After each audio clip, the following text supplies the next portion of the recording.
ತಿಪ್ಪೇಸ್ವಾಮಿಯವ್ರನ್ನ ಭಾಳ ಚೆನ್ನಾಗಿ ಉಪಯೋಗಿಸ್ಕೊಂಡು ಅವ್ರ ಬೇಳೆಯನ್ನು ಚೆನ್ನಾಗಿ ಬೇಯಿಸ್ಕೊಂಡ್ರು ಮತ್ತು ಅವರೆಲ್ಲ ಭಾಳ ದೊಡ್ಡವರಾದರು.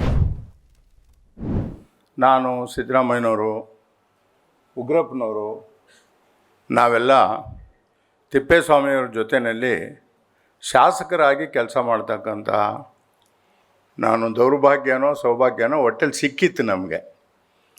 ನಾನು ತಿಪ್ಪೇಸ್ವಾಮಿಯವ್ರ ಪಕ್ಕದಲ್ಲಿ ಸಾಮಾನ್ಯವಾಗಿ ಕುಳಿತುಕೊಳ್ತಾ ಇದ್ದೆ. ಆಗ ನಮ್ಮ ಶಾಸಕಾಂಗ ಪಕ್ಷದ ಉಪನಾಯಕರಾಗಿದ್ದರು. ರಾಮಕೃಷ್ಣ ಹೆಗಡೆಯವರು ನಮ್ಮ ನಾಯಕರಾಗಿದ್ದರು. ನನಗನ್ನಿಸೋದು ಇವತ್ತಿಗೂ ಸಹಿತ ಸಮಾಜದಲ್ಲಿ ಅದೇ ಸ್ಥಿತಿ ಇದೆ ಅಂಥೇಳಿ ನಾನು ತಿಳಿದಿದ್ದೇನೆ. ಯಾರಿಗೆ ಬಾಯಿಲ್ಲ, ಯಾರು ಪ್ರತಿಭಟನೆ ಮಾಡ್ತಕ್ಕಂಥದ್ದಕ್ಕೆ ಹೋಗೋದಿಲ್ಲ, ಅವ್ರಿಗೆ ನ್ಯಾಯ ಸಿಗ್ತದೆ ಅಂಥೇಳಿ ನಾನು ತಿಳ್ಕೊಂಡಿಲ್ಲ. ಎಕ್ಸೆಪ್ಷನ್ಸ್ ಇವೆ, ಆದರೆ ಅವ್ರಿಗೆ ನ್ಯಾಯ ಸಿಗೋದಿಲ್ಲ. ಆ ಸಾಲಿಗೆ ತಿಪ್ಪೇಸ್ವಾಮಿಯವರು ಸೇರಿದವರು. ಆ ಪುಸ್ತಕ ಓದಿದ ಮೇಲೆ ನಿಮಗೆಲ್ಲ ಗೊತ್ತಾಗ್ತದೆ ಅವ್ರು ಯಾವ ರೀತಿ ಜೀವನವನ್ನು ನಡೆಸ್ಕೊಂಡು ಬಂದು ಎಷ್ಟೊಂದು ಕಷ್ಟಪಟ್ಟು ಅವರು ಲಂಡನ್ಗೆ ಹೋಗಿ ಉನ್ನತ ವಿದ್ಯಾಭ್ಯಾಸವನ್ನು ಮಾಡಿದ್ದಾರೆ ಅಂತ ಹೇಳಿದ್ರೆ 60 ವರ್ಷದ ಹಿಂದೆ ನಾವಿವತ್ತು ಊಹೆ ಮಾಡಲಿಕ್ಕೂ ಸಹಿತ ಸಾಧ್ಯ ಇಲ್ಲ. ಅದು ಹೇಗೆ ಅವರು ಉನ್ನತ ವಿದ್ಯಾಭ್ಯಾಸವನ್ನು ಮಾಡೋದು ಅಂದರೆ ಅವರ ಪ್ರತಿಭೆಯಿಂದ ಅಷ್ಟೇ.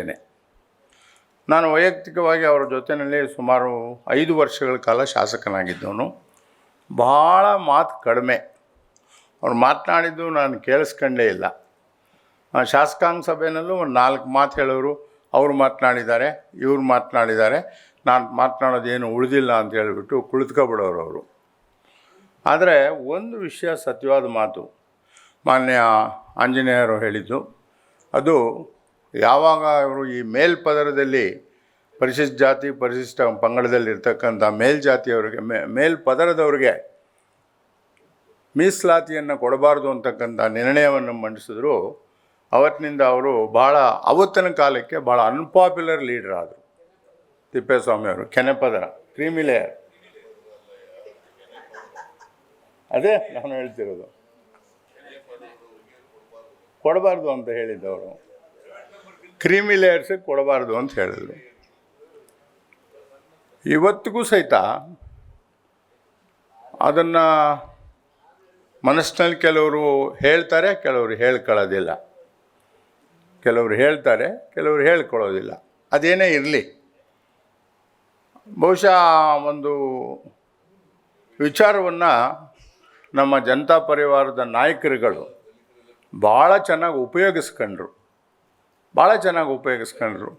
ತಿಪ್ಪೇಸ್ವಾಮಿಯವ್ರನ್ನ ಭಾಳ ಚೆನ್ನಾಗಿ ಉಪಯೋಗಿಸ್ಕೊಂಡು ಅವ್ರ ಬೇಳೆಯನ್ನು ಚೆನ್ನಾಗಿ ಬೇಯಿಸ್ಕೊಂಡ್ರು ಮತ್ತು ಅವರೆಲ್ಲ ಭಾಳ ದೊಡ್ಡವರಾದರು.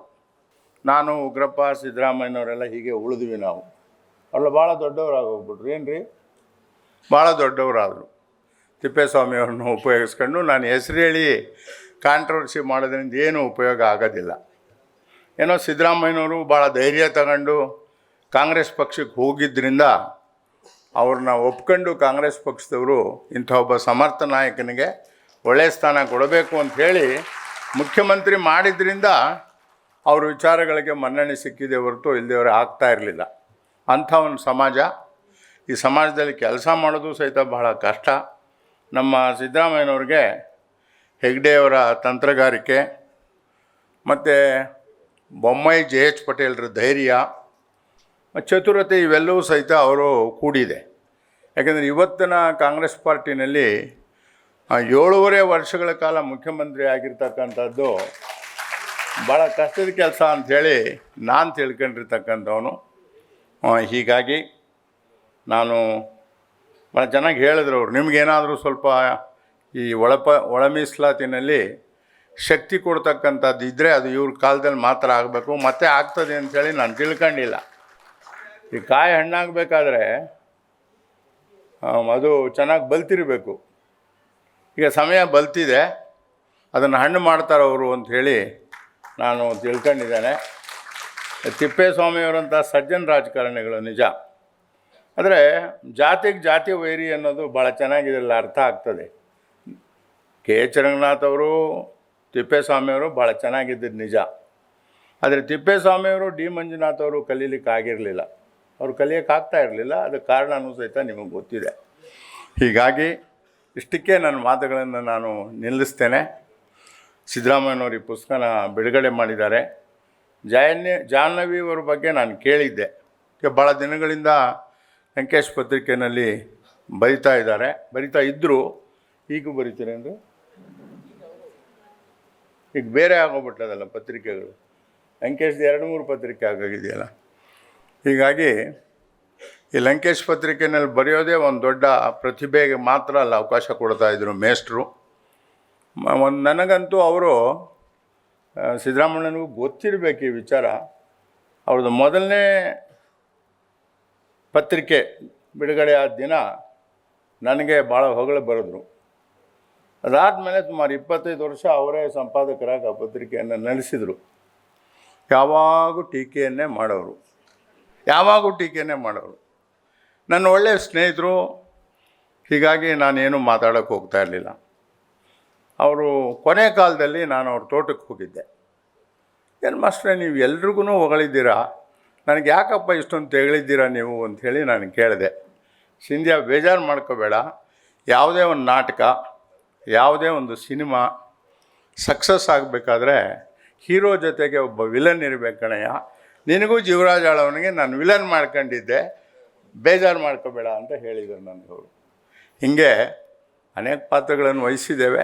ಮುಂದಿನ ದಿನಗಳಲ್ಲಿ ನಿಮಗೆಲ್ಲ ಒಳ್ಳೆಯದಾಗಲಿ. ತಿಪ್ಪೇಸ್ವಾಮಿಯವರ ಆತ್ಮಕ್ಕೆ ಶಾಂತಿ ಸಿಗಲಿ. ಅಂಥ ಜನರು ಇವತ್ತು ರಾಜಕಾರಣದಲ್ಲಿ ಬಹಳ ಅಪರೂಪ. ಒಬ್ಬ ಸಜ್ಜನ ರಾಜಕಾರಣಿ ಅಂತ ಪದವಿ ಕೊಡೋದಾದಲ್ಲಿ ಅದು ಇವ್ರಿಗೆ ಕೊಡಬೇಕು. ಸುಮ್ಮನೆ ಎಲ್ರಿಗೂ ಹೇಳಿಬಿಡ್ತಾರೆ ಸಜ್ಜನ ರಾಜಕಾರಣಿನೂ ಅಲ್ಲ, ಮುತ್ಸದ್ದಿತನೂ ಅಷ್ಟೇ, ಸುಮ್ಮನೆ ಬರೋದಿಲ್ಲ. ಸೊ ಅವರು ಎರಡೂ ಆಗಿದ್ದರು. ಹೀಗೆ ತಮಗೆಲ್ರಿಗೂ ಹೊಂದಿಸಿ ನಮ್ಮ ಸಂಘಟಕರು, ವಿಶೇಷವಾಗಿ ನಮ್ಮ ಮೋಹನ್ ಕೊಂಡಜ್ಜಿಯವರು, ಅವರ ವ್ಯಕ್ತಿತ್ವನೇ ಹಾಗೆ. ಅವರು ದಲಿತರನ್ನು, ಹಿಂದುಳಿದ ವರ್ಗದವರನ್ನು, ಅಲ್ಪಸಂಖ್ಯಾತರನ್ನು ಭಾಳ ಪ್ರೀತಿ ಮಾಡ್ತಾರೆ. ಅವ್ರ ಕಾರ್ಯಕ್ರಮಗಳು ಅಂತ ಹೇಳಿದ್ರೆ ಸ್ವತಃ ಅವರೇ ಮುಂದೆ ನಿಂತ್ಕೊಂಡು ಕಾರ್ಯಕ್ರಮಗಳನ್ನು ಮಾಡ್ತಾರೆ. ಅಂಥ ಒಂದು ವಿಶಾಲವಾದ ಹೃದಯ ಕೊಂಡಜ್ಜಿ ಬಸಪ್ಪನವ್ರ ಹೃದಯ ನಮ್ಮ ಮೋಹನ್ ಕೊಂಡಜ್ಜಿಗಿದೆ. ನಮ್ಮನ್ನೆಲ್ಲ ಕರೆಸಿಲ್ಲಿ ನಾವೆಲ್ಲ ಸೇರಬೇಕಾದ್ರೆ ಅವ್ರ ಕಾರಣಕರ್ತರಿದ್ದಾರೆ. ನಿಮಗೆಲ್ಲ ವಂದಿಸ್ತೇನೆ. ಎಲ್ರಿಗೂ ನಮಸ್ಕಾರ.